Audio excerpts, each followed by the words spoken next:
Hello friends, ಎಲ್ರಿಗೂ ನಮಸ್ಕಾರ. Talent gist ಚಾನೆಲ್ಗೆ ಸ್ವಾಗತ.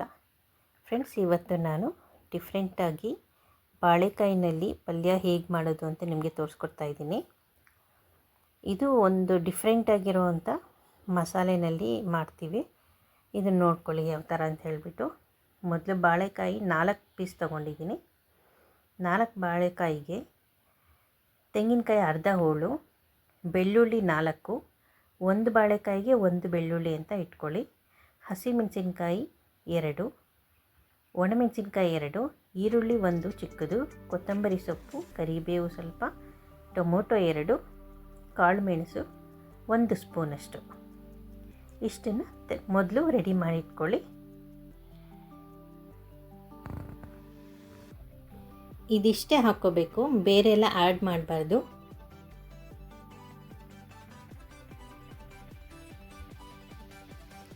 ಮೊದಲು ತೆಂಗಿನಕಾಯಿನೆಲ್ಲ ಕಟ್ ಮಾಡಿಕೊಂಡು ಮಿಕ್ಸಿ ಜಾರ್ಗೆ ಹಾಕ್ಕೊಳ್ಳಿ. ತುರಿದ್ಬಿಟ್ಟು ಕೂಡ ಹಾಕ್ಕೋಬೋದು. ಈ ಮಿಕ್ಸಿನಲ್ಲಿ ನೈಸ್ ಆಗುತ್ತೆ ಅಂತ ಹೇಳ್ಬಿಟ್ಟು ಹೀಗೆ ಹಾಕ್ಕೋತಾ ಇದ್ದೀನಿ.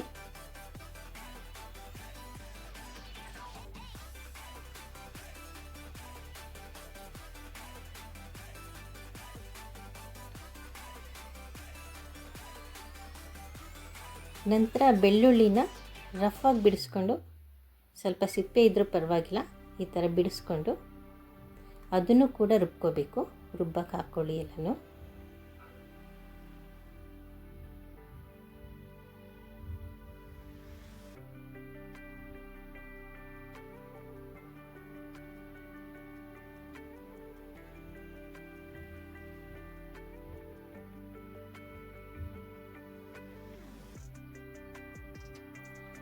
ಎರಡೆರಡು ಹಸಿ ಮೆಣಸಿನ್ಕಾಯಿ ಹಾಕ್ಕೋಬೇಕು, ಜಾಸ್ತಿ ಹಾಕ್ಕೋಬಾರ್ದು. ಬೇಕಾದ್ರೆ ಒಂದೇ ಮೆಣಸಿನ್ಕಾಯಿ ಹಾಕ್ಕೊಂಡ್ರೂ ನಡೆಯುತ್ತೆ.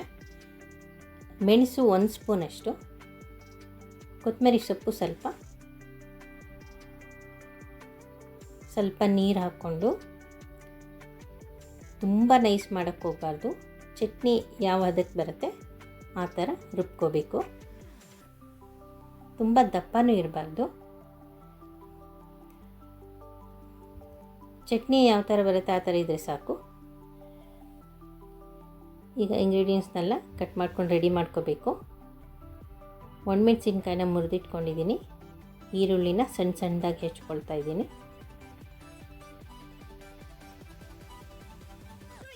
ಕರಿಬೇವು, ಕೊತ್ತಂಬರಿ ಎಲ್ಲ ಸೈಡಲ್ಲಿ ಇಟ್ಕೊಂಡಿದ್ದೀನಿ. ಟೊಮೊಟೊನೂ ಕೂಡ ಸಣ್ಣದಾಗಿ ಹೆಚ್ಕೋಬೇಕು.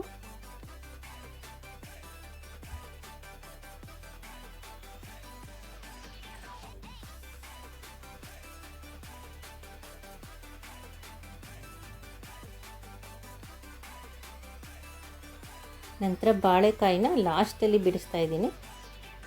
ಲಾಸ್ಟಲ್ಲಿ ಬಿಡಿಸ್ಬಿಟ್ಟು ಕಟ್ ಮಾಡ್ಕೋಬೇಕು, ಯಾಕಂದರೆ ಇದು ಕಂದ್ರಾಗಿಬಿಡುತ್ತೆ, ಕಪ್ಪಗಾಗಿಬಿಡುತ್ತೆ. ಅದಕ್ಕೋಸ್ಕರ ಜಾಸ್ತಿ ಹೊತ್ತು ಬಿಡಬಾರ್ದು. ಇದು ಕುಯ್ದು ತಕ್ಷಣವೇ ಅಡುಗೆ ಮಾಡ್ಕೋಬೇಕು.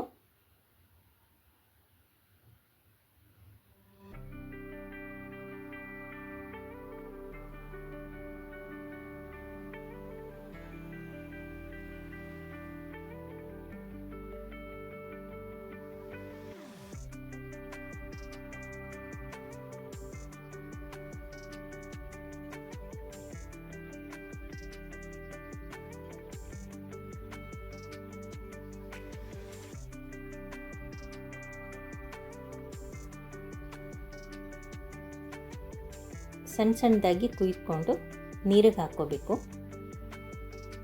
ಬಾಳೆಕಾಯಿನ. ನೋಡಿ, ಎಲ್ಲ ಆಗಿದೆ ಕುಯ್ಕೊಂಡು.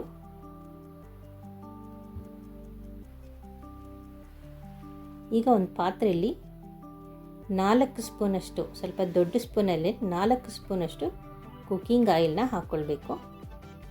ಎಣ್ಣೆ ಸ್ವಲ್ಪ ಮುಂದಿದ್ದರೆ ಚೆನ್ನಾಗಿರುತ್ತೆ, ಅದಕ್ಕೋಸ್ಕರ. ಈ ಪಲ್ಯಕ್ಕೆ ಎಣ್ಣೆ ಕಡಿಮೆ ಅದೇ ಅಷ್ಟು ಸರಿ ಹೋಗಲ್ಲ, ಸ್ವಲ್ಪ ಮುಂದಿದ್ರೆ ಚೆನ್ನಾಗಿರುತ್ತೆ. ಅದಾದಮೇಲೆ ಎಣ್ಣೆ ಕಾಯ್ದಾದ್ಮೇಲೆ ಸಾಸಿವೆ ಹಾಕ್ಕೊಂಡೆ.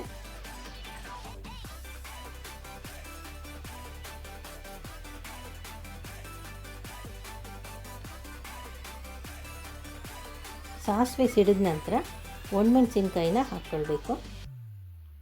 ಅದು ಸ್ವಲ್ಪ ರೋಸ್ಟ್ ಆಗಿದ ತಕ್ಷಣ ಹಿಂದೆಯೇ ಕರಿಬೇವು ಮತ್ತು ಈರುಳ್ಳಿ ಎಲ್ಲನೂ ಚೆನ್ನಾಗಿ ಬಾಡಿಸ್ಬೇಕೀಗ.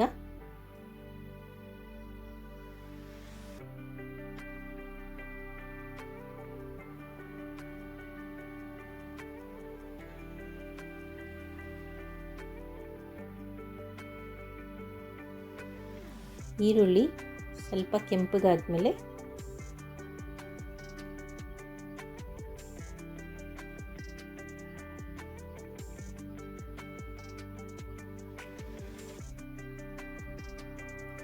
ನಾವು ರುಬ್ಬಿಟ್ಕೊಂಡಿದ್ವಲ್ಲ ಮಸಾಲೆನ ಅದನ್ನು ಹಾಕ್ಕೊಳ್ಬೇಕು.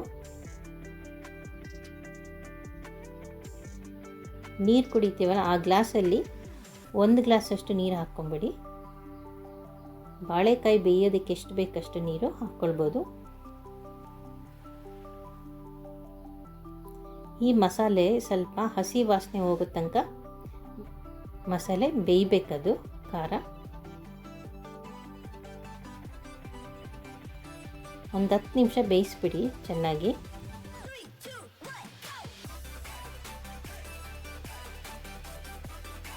ಮಸಾಲೆ ಬೇಯದೆ ಹಾಗೆ ಹಾಕ್ಬಿಟ್ರೆ ಅಷ್ಟು ಚೆನ್ನಾಗಿರೋದಿಲ್ಲ, ಹಸಿ ಹಸಿ ವಾಸನೆ ಹೊಡಿತಾ ಇರುತ್ತೆ.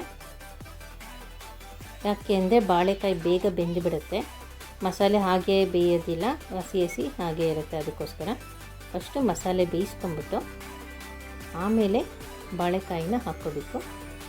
ಈಗ ನೋಡಿ 10 ನಿಮಿಷ ಬೆಂದಿದೆ ಮಸಾಲೆ. ಈಗ ಬಾಳೆಕಾಯಿನ ಹಾಕ್ಕೊಳ್ತಾ ಇದ್ದೀನಿ.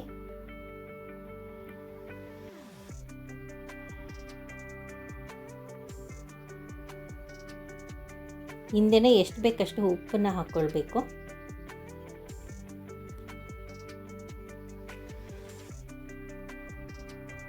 ಹಾಕ್ಕೊಂಡು ಎಲ್ಲನೂ ಚೆನ್ನಾಗಿ ಮಿಕ್ಸ್ ಮಾಡಿಬಿಟ್ಟು ಮುಚ್ಚಿಟ್ಬಿಡಿ. ಅವಾಗವಾಗ ಕೈ ಆಡಿಸ್ತಾ ಇರಬೇಕು, ಯಾವುದಕ್ಕೂ ತಳ ಹತ್ತದಾಗೆ ನೋಡ್ಕೊಳ್ಬೇಕು. ಫ್ರೆಂಡ್ಸ್, ಇದು ತುಂಬ ಯಮ್ಮಿಯಾಗಿರೋವಂಥ ಪಲ್ಯ. ಇದು ಆರೋಗ್ಯಕ್ಕೂ ಕೂಡ ಒಳ್ಳೆಯದು, ಬೇಗ ಜೀರ್ಣ ಆಗುತ್ತೆ. ಬೆಳ್ಳುಳ್ಳಿ ಹಾಕಿರೋದ್ರಿಂದ ತುಂಬ ಯಮ್ಮಿಯಾಗೂ ಇರುತ್ತೆ. ಖಾರ ಕೂಡ ಇರೋದಿಲ್ಲ, ಎಷ್ಟು ಬೇಕಷ್ಟು ಖಾರ ಇರುತ್ತೆ.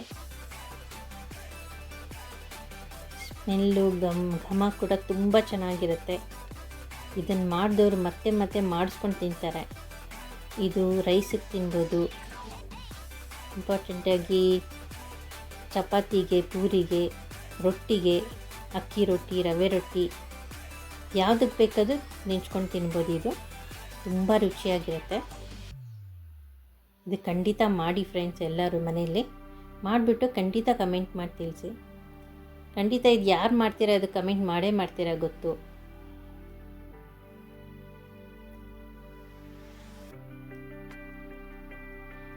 ಲಾಸ್ಟಲ್ಲಿ ಕೊತ್ತಂಬರಿ ಸೊಪ್ಪನ್ನ ಹಾಕ್ಕೋಬೇಕು. ಹಾಕ್ಕೊಂಡು ಚೆನ್ನಾಗಿ ಎಲ್ಲ ಮಿಕ್ಸ್ ಮಾಡಿಬಿಟ್ಟು ಒಂದೇ ಒಂದು ಪೀಸ್ನ ತಗೊಂಡು ನೋಡಿ ಬೆಂದಿದೆಯಾ ಅಂತ. ಬೆಂದಿದ್ದರೆ ಹೇಳಿಸ್ಬಿಡಿ. ಈಗ ನಿಮ್ಮದು ಪಲ್ಯ ರೆಡಿಯಾಗಿದೆ. ಇಷ್ಟು ಯಮ್ಮಿಯಾಗಿರೋಂಥ ಪಲ್ಯ ನೀವು ಇನ್ನೊಂದು ಸತಿ ಮಾಡ್ತೀರಾ ಗ್ಯಾರಂಟಿ. ಮಾಡಿ ನೋಡಿ ಖಂಡಿತ. ನೋಡಿ ಟೇಸ್ಟ್ ನೋಡಿ ಬೆಂದಿದೆ. ಫ್ರೆಂಡ್ಸ್, ಲೈಕ್ ಮಾಡಿ, ಶೇರ್ ಮಾಡಿ, ಕಮೆಂಟ್ ಮಾಡಿ ತಿಳಿಸಿ. ಪ್ಲೀಸ್ ಸಬ್ಸ್ಕ್ರೈಬ್ ಮಾಡ್ಕೊಳ್ಳಿ ಫ್ರೆಂಡ್ಸ್. ನೀವು ಸಬ್ಸ್ಕ್ರೈಬ್ ಮಾಡ್ಕೊಳ್ಳೋದ್ರಿಂದ ನನಗೆ ತುಂಬ ಹೆಲ್ಪ್ ಆಗುತ್ತೆ. ಖಂಡಿತ ಸಬ್ಸ್ಕ್ರೈಬ್ ಮಾಡಿಕೊಟ್ಟು ನೋಡಿ ಫ್ರೆಂಡ್ಸ್. ಲೈಕ್ ಮಾಡಿ, ಶೇರ್ ಮಾಡಿ, ಸಬ್ಸ್ಕ್ರೈಬ್ ಮಾಡ್ಕೊಳ್ಳಿ, ಕಮೆಂಟ್ ಮಾಡಿ ತಿಳಿಸಿ. Thank you friends.